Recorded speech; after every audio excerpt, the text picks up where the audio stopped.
नमस्कार, सप्ततारा न्यूजमध्ये आपले स्वागत आहे। न्यूज बुलेटिनमध्ये जाणून घेऊया आजच्या ठळक घडामोडी।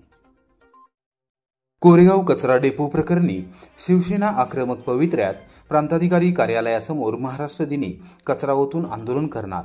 कोरेगाव नगरपंचायतीने बेकायदेशीररित्या उभारलेल्या कचरा डेपोवर महसूल विभाग, जलसंपदा विभाग, प्रदूषण नियंत्रण मंडळ कारवाई करत नसल्याच्या निषेधार्थ महाराष्ट्र दिनी दिनांक 1 मे 2025 रोजी प्रांताधिकारी कार्यालयासमोर शहरातील कचरा आणून टाकण्याचे आंदोलन छेडण्याचा इशारा शिवसेना उद्धव बाळासाहेब ठाकरे पक्षाने दिला आहे।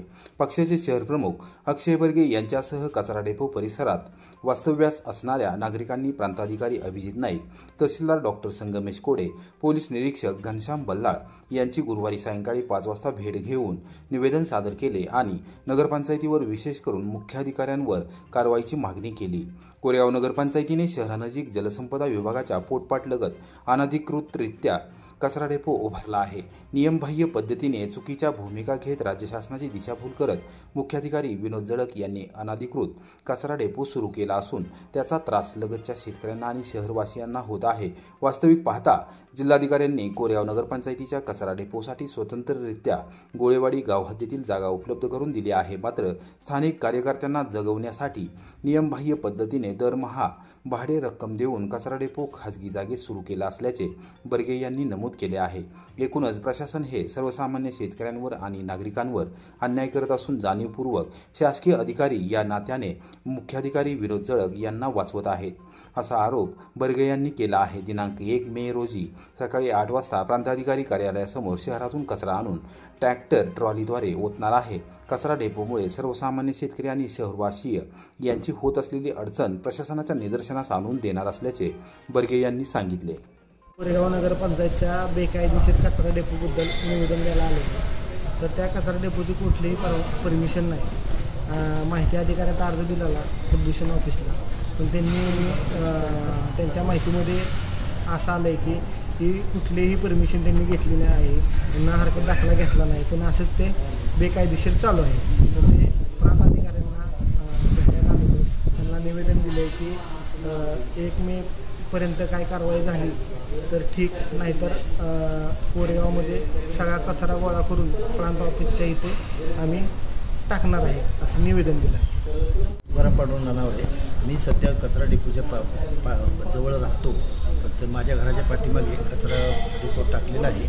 तो आम्ही राहायचं का हे घ्यायचं, नगरपंचायत लक्ष द्यायचं, उलट मलाच नोटीस देतात, मी आंदोलन हे केल्यास तुमच्यावर कारवाई करू, म्हणजे आवाज दाबला जातो। यासाठी आम्ही 1 मेला आंदोलन करणार आहे, कुठली कारवाई काय केली नाही तर। जम्मू काश्मीरमध्ये अडकलेल्या पर्यटकांसाठी सरकारने विशेष विमानाची व्यवस्था करावी, माजी मुख्यमंत्री पृथ्वीराज चव्हाण यांची आग्रही मागणी। जम्मू काश्मीरमधील पहलगाम येथे अतिरेक्यांनी केलेल्या भ्याड हल्ल्यात 30 पर्यटकांचा मृत्यू झाला असून अनेक पर्यटक गंभीर जखमी झाले आहेत। या घटनेमुळे देशातील अनेक पर्यटक जम्मू काश्मीरमध्ये अडकले आहेत, त्यामध्ये कराड व सातारचे सुद्धा पर्यटक अडकले असल्याची माहिती मिळताच माजी मुख्यमंत्री पृथ्वीराज चव्हाण यांनी गुरुवारी दुपारी 1:30 वाजण्याच्या सुमारास कराडचे पर्यटक महेश कुलकर्णी यांच्याशी संपर्क साधून परिस्थितीची माहिती घेतली। अजूनही कराडचे पर्यटक मदतीच्या प्रतीक्षेत असल्याची माहिती कुलकर्णी यांनी पृथ्वीराज चव्हाण यांना दिली। पृथ्वीराज चव्हाण यांनी कुलकर्णी यांना आधार देत संयम ठेवण्याची विनंती केली। तुम्हाला मदत नक्की मिळेल, तुम्ही लवकरात लवकर कराडला पोहोचाल यासाठी आम्ही प्रयत्न करू, असे आश्वासन पृथ्वीराज चव्हाण यांनी दिले। कुलकर्णी यांच्यासोबत बोलणे झाल्यानंतर पृथ्वीराज चव्हाण यांनी तात्काळ परराष्ट्र सचिव व महाराष्ट्राच्या मुख्य सचिवांशी संपर्क साधून कराडच्या तसेच महाराष्ट्रातील सुद्धा पर्यटकांना लवकरात लवकर आणण्यासाठी सरकारने विशेष विमानाची व्यवस्था करण्याची मागणी केली। प्रशासनाने जलद यंत्रणा कामाला लावावी असे सांगून कराड व सातारमधील अडकलेल्या पर्यटकांची यादी त्यांनी सचिवांना पाठवली आणि याबाबत महेश कुलकर्णी यांना संपर्क करून माहिती दिली। अगदी थेट पुणे किंवा मुंबईपर्यंत येण्याची जरी व्यवस्था नाही झाली तरी दिल्लीपर्यंत तरी या तुमच्या सर्वांची राहण्याची व्यवस्था दिल्लीत केली जाईल, असा आधार पृथ्वीराज चव्हाण यांनी कराडच्या कुलकर्णी व क्षीरसागर कुटुंबियांना दिला। काँग्रेसमुक्त कराड दक्षिण विधानसभा मतदारसंघ प्रत्यक्षात आणणार आमदार डॉक्टर अतुलबाबा भोसले। कराड येथे गाव चलो वस्ती चलो अभियान व संघटन पर्व आढावा बैठक। काँग्रेस मुक्तचा नारा भारतीय जनता पक्षाने राष्ट्रीय स्तरावर दिला आहे. तोच नारा आम्ही मतदारसंघामध्ये दिला असून काँग्रेसमुक्त कराड दक्षिण विधानसभा मतदारसंघ प्रत्यक्षात आणण्यासाठी सर्वजण एक दिलाने प्रयत्न करत आहोत.